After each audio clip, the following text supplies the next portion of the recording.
Tem uma pergunta bombástica aqui, pastor César, para você e para o pastor Tiago Santana. Bom dia, meus irmãos. A paz do Senhor Jesus Cristo esteja com todos. Peça aos pastores para dar bases bíblicas para congregar. Existem no Novo Testamento versículos que dizem claramente para congregar-nos.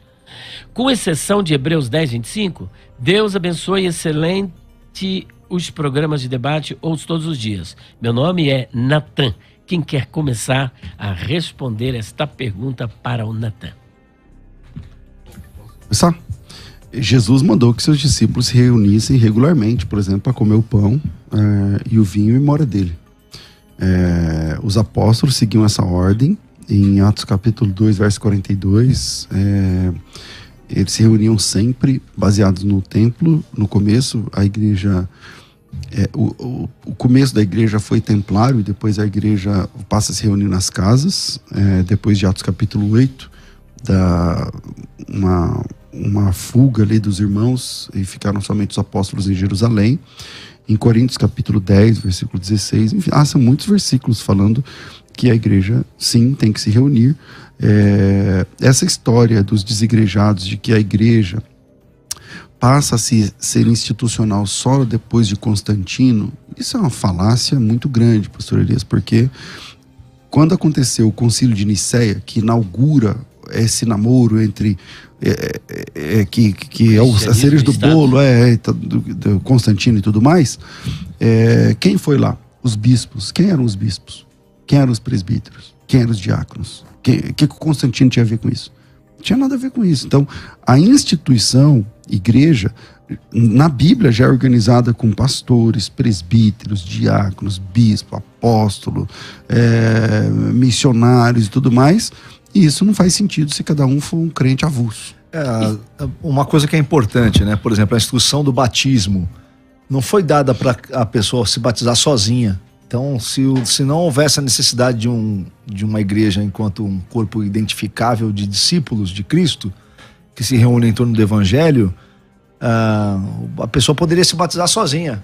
Ela dava um mergulho, pronto, estou batizado. Não, para ser batizado, alguém precisa te batizar. E o batismo tem muito esse sentido de você ser inserido também num corpo místico, numa comunidade, né? Os cristãos, desde o início da igreja, se reúnem numa assembleia. A palavra eclesia, né? Eclésia vem de assembleia. Então, não existe... acho que formatos e modelos podem ser discutidos, até porque o Novo Testamento não tem um regimento, né? Como um código condominial sobre como deve ser exatamente o culto, tudo certinho, né? Por isso que existem várias tradições, vários modelos. Mas dizer que a pessoa pode ser cristão sozinho, isso não tem base nenhuma no Novo Testamento. E sem contar que nas cartas de Paulo ele disse, olha, saudai fulano de tal e a igreja que está na sua casa. A igreja que está em Corinto, a igreja que está em Colosso, a igreja que está em Filipos. O que era? Era uma comunidade onde os crentes se reuniam. Quando Jesus ele vai enviar as cartas, ele envia cartas para 7 igrejas da Ásia. Então, existia sim um local. E era um costume, visto que nós somos o povo da Bíblia, então nós devemos seguir aquilo, o modelo da Bíblia. Então, o que os apóstolos faziam? Eles se reuniam nos templos e nas casas. Nos templos e nas casas. Então, aquela desculpa, não, eu só vou me reunir nas casas, eu não preciso de um local físico para eu me reunir, e não encontra amparo nas Escrituras Sagradas, porque o próprio Senhor Jesus, os apóstolos, sempre se reuniam no templo e nas casas. Tem mais uma coisa, por exemplo, o texto que o desigrejado mais gosta é Mateus 18, 20, que fala que quando tiver 2 ou 3 reunidos, aí estou eu no meio deles, então eu não preciso de nada se tiver 2 ou 3. Só que esses 2 ou 3 que Jesus menciona, são 2 ou 3 que estão ali para ganhar o irmão faltoso diante da comunidade cristã. Exatamente. Entendeu? Então, há uma inversão aí. Não, ali Jesus... Eram 2 ou 3 reunidos para preservar a comunidade. Exatamente. Lá em Mateus capítulo 18, que é o texto, eles sempre citam o versículo de número 20, né? Mas lá começa no 15 a perícope. Ele fala assim, ó, se o teu irmão pecar contra ti, vai arguir entre ti e ele só, se ele se arrepender, ganhar teu irmão, se não te ouvir, leva consigo 2 outras pessoas pessoas, para que pelo depoimento de 3 toda palavra se estabeleça. Se ele não resolver, então você apresenta isso para a igreja. Se ele recusar-se a ouvir a igreja institucional, o grupo, então considera como gentio publicano. Aí no versículo 20 ele fala, porque onde tiver 2 ou 3 reunidos, quer dizer, ele esquece de ler esse antes. próprio texto, o contexto imediatíssimo do assunto, está mostrando ali um povo organizado, com liderança, onde uma pessoa errou e tem de ser repreendida pelo grupo, pelo colegiado, quer dizer, então é muito fácil mostrar que Jesus mandou se reunir, é muito fácil. Muito bem, nós temos áudios, vamos para o primeiro áudio do WhatsApp. Bom dia, eu sou o André aqui do Rio Grande do Sul. E sim, uma pessoa que não faz parte de nenhuma denominação faz parte sim do corpo de Cristo. É necessário diferenciar pessoas fora do sistema denominacional com pessoas fora do corpo de Cristo.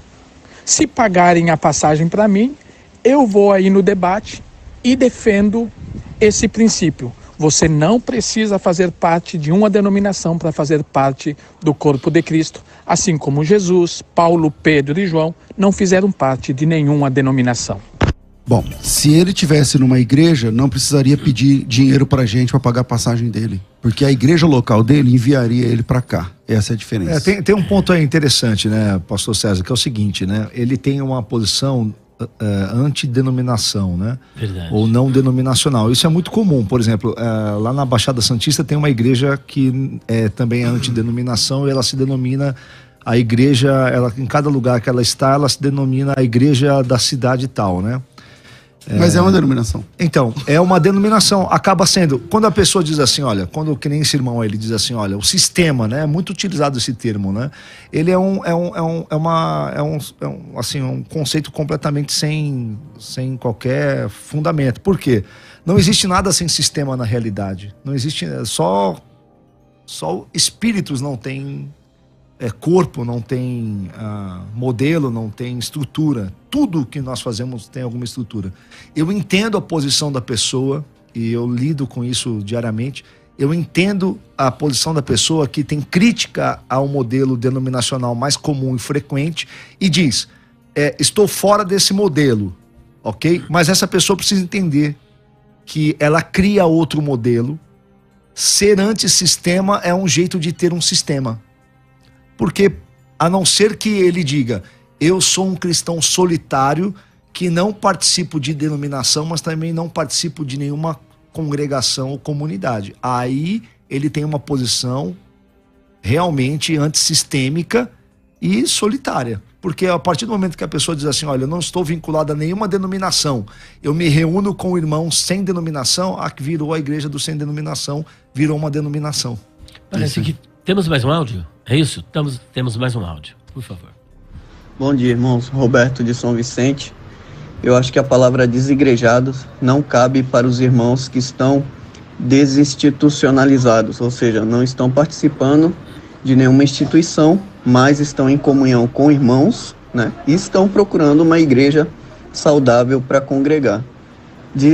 Desigrejado, eu acredito que o nome já diz, né? Alguém que está fora, alguém que não tem cobertura, alguém que não está num abrigo, ou seja, não faz parte do corpo de Cristo.